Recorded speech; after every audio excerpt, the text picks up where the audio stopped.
No começo do século XX, a cidade de Odessa, atual Ucrânia, na época fazia parte do Império Russo, abrigava, além dos ucranianos ortodoxos, judeus, russos, ingleses, chineses, ou seja, pessoas do mundo todo. Era uma cidade muito rica culturalmente. Normalmente, os escritores russos e ucranianos optavam por representar São Petersburgo, que era a capital do império. Isaac Babel, ao contrário, optou por representar Odessa. E sobre a Odessa de Isaac Babel nós conversaremos hoje.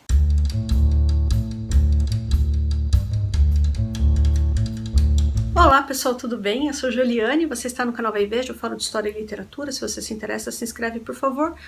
Peço que você deixe o seu like, que isso é bastante importante, tá certo? A cidade de Odessa não aparece com muita frequência na literatura russa. Normalmente os escritores, tanto os russos quanto ucranianos, optavam por representar São Petersburgo, que era a capital do império na época. A cidade de Odessa aparece numa obra super importante que é o Encoraçado Potemkin de Sergei Eisenstein. Acho que vocês se lembram, né, da famosa cena da escadaria. Isaac Babel era de Odessa, nascido numa família judia. Ele foi uma criança bastante inteligente. Ele serviu como soldado durante a Primeira Guerra Mundial, depois como correspondente de guerra na Guerra Russo-Polonesa, acompanhando o primeiro exército de cavalaria. O livro, né, O Exército de Cavalaria, é sobre esse período aqui, que ele foi correspondente de guerra. Babel viveu num bairro simples de Odessa, chamado Moldavanka. Os mais ricos moravam mais próximo do centro, né? Babel foi acusado de ser antirrevolucionário no período stalinista e foi assassinado no prédio de Lubyanka, que era a sede da NKVD. Hoje esse mesmo prédio é a sede da FSB na Rússia. Havia uma fofoca de que Babel tinha um caso com a esposa do Izerov, que na época era o chefe da NKVD. Um cara tenebroso. A gente vai falar sobre esses chefes da NKVD em outro vídeo, tá? E dizem que ele pode ter sido assassinado por conta disso, mas não há nenhuma comprovação de que ele tinha realmente caso com a esposa do Izerov. E o certo era, pessoal, toda a cúpula do Partido Bolchevique, todos os intelectuais estavam sendo mortos, porque eles sabiam que Stalin não era a pessoa apropriada para comandar a União Soviética. Isso segundo o próprio Lenin, certo? Então, todos aqueles que discordavam do Stalin estavam sendo mortos, né? Todos aqueles que ousavam questionar alguma coisa já era destinado às prisões ou aos gulags, né? Os gulags eram os campos de trabalho forçado. Ou seja, eu acredito que o Babel seria assassinado de qualquer forma, certo? Também teve um congresso de literatura na União Soviética e o Babel, durante esse congresso, falou que estava inaugurando uma nova forma de literatura, que era a literatura do silêncio, porque ele estava protestando contra a censura. E, enfim, isso pegou super mal e dizem que possivelmente ele foi assassinado por conta disso. Mas, reitero com vocês, eu acredito que ele teria esse fim de qualquer forma, né? Porque todos os intelectuais estavam sendo mortos, até pessoas que apoiaram Stalin. Quando Khrushchev assumiu o poder, Babel passou a fazer parte do cânone soviético e as denúncias sobre ele se provaram todas mentirosas. Ele nunca foi antirrevolucionário e a história do caso com a esposa do Izerov nunca acharam nenhuma evidência a respeito disso. Em seus contos, o escritor retratou pessoas muito comuns, como, por exemplo, os judeus marginalizados de Odessa, também representou camponeses, comerciantes e os cossacos. No livro Contos de Odessa, que eu estou usando como referência, há um conto do Babel chamado Lyubika a Cossaco. E ele representou uma personagem extremamente violenta, uma mulher, né, que não dava a menor bola para o filho pequeno e só cuidava dos negócios dela, sabe? Então você percebe assim que ele está trabalhando outros tipos de pessoas que não apareciam de forma recorrente na literatura em geral, né? A figura do cossaco sempre colocou muito medo nas pessoas, principalmente nos judeus, pois muitos pogroms eram feitos por eles. O que é pogrom? Pogrom significa catástrofe em russo e eram ataques às aldeias judaicas. Então eles atacavam em bando, chegavam nessas aldeias, as mulheres colocavam fogo nas casas, roubavam qualquer coisa e iam embora, né? Às vezes esses ataques duravam 2 dias, às vezes. Os grandes pogroms chegaram a durar 1 semana, né? E os cossacos, eles eram muito conhecidos por conta da sua violência. Até hoje eles existem, né? Mas não tem a mesma função que eles tinham nessa época. E os cossacos, eles são figuras muito recorrentes na literatura russa. Tolstói trabalhou os cossacos, Gogol, Babel, né?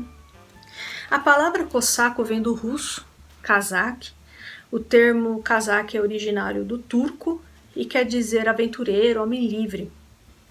Os cossacos originários eram servos que lutaram contra os senhores, contra os donos de terra, pela sua liberdade.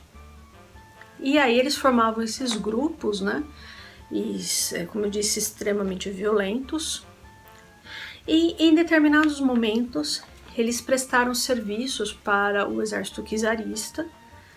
E em outros momentos eles lutaram contra o exército czarista, também lutaram contra os poloneses, enfim, dependia do momento, né? Contra o exército de Napoleão, eles lutaram também. Tinham grupos de cossacos que eram pró-revolução, outros eram contra, né? Então tinham cossacos dos dois lados.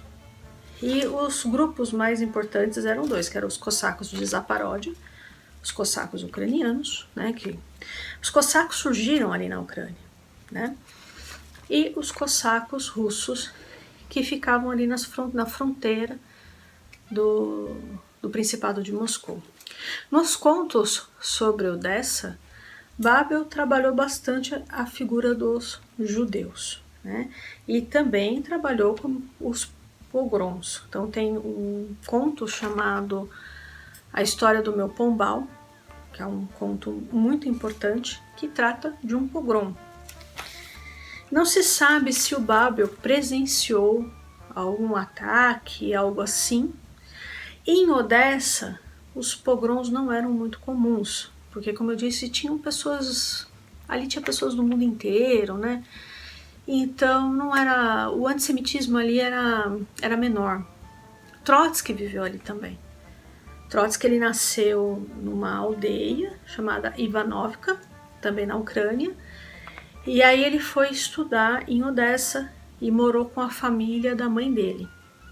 Ali tinha muitos judeus, né, em Odessa. E ali o Trotsky ele estudou numa escola luterana, também em Odessa. Então, ou seja, normalmente os judeus ali da região, dessa região, né, da Ucrânia, eles iam estudar, trabalhar, tudo em Odessa, né? E tinha judeus de todos os jeitos, tipos possíveis e imagináveis, né? E aí, na história do meu Pombal, o Babel, ele escreve em primeira pessoa. A gente não sabe se é um conto autobiográfico, como eu disse, a gente não sabe se ele presenciou algum pogrom. Teve um pogrom grande em Odessa, onde 1.000 judeus morreram, mas os pogroms eles eram mais comuns ali perto da divisa com a Polônia, na região da Galícia. Na cidade de Lviv ou Lvov havia muitos pogroms, por exemplo. né? Aldeias mais afastadas da Rússia, a violência era muito maior do que nessas cidades maiores, certo? Muito bem. E nesse conto, narrado em primeira pessoa, o Babel criança, o personagem Babel, né? Ele vai comprar uma pomba para enfeitar o pombal dele, e um mujik acaba matando a pomba. E ele fica, o Babel fica cheio de sangue, vísceras da pomba, tudo sujo, sabe? Enquanto isso, está tendo um pogrom, né? Então, eu entendo que o Babel quis representar com essa cena da pomba uma barbárie muito grande, uma sujeira, né? Uma violência muito grande. Enfim, eu não vou contar o conto inteiro para vocês, né? Não vou falar o que acontece. Mas é uma cena muito, muito potente, muito terrível. E Babel, ele representou também, como dito, os judeus gangsters, né? Então ele representou diversos tipos de pessoas. Nos contos dos judeus gangsters, eu gostei, mas eu gostei mais da Lyubika Akosako e mais da história do meu pombal. Mas são contos interessantes. Esses contos dos judeus bandidos também são interessantes. Ele trabalha coisas e temas que são complicados hoje. Então vocês imaginam isso na época. Por exemplo, aborto. Briga de pais com os filhos. São contos que demonstram também uma violência bastante acentuada. Enfim. Isaac Babel é um autor que, se você ainda não conhece, eu sugiro muito que você dê uma olhada nos livros dele, nos contos. Ele só escreveu contos, né? Ele não escreveu romance, nada disso. A obra dele não é muito extensa, até porque ele foi assassinado, né? Então é uma obra pequena, né? Enfim, os contos são muito rápidos. Babel escrevia com parágrafos muito curtos. Interessante que os narradores dos contos, eles não fazem juízo de valor de nada. Quem faz é o leitor. Então é você que vai fazer o juízo de valor dos personagens. Ele não vai fazer por você.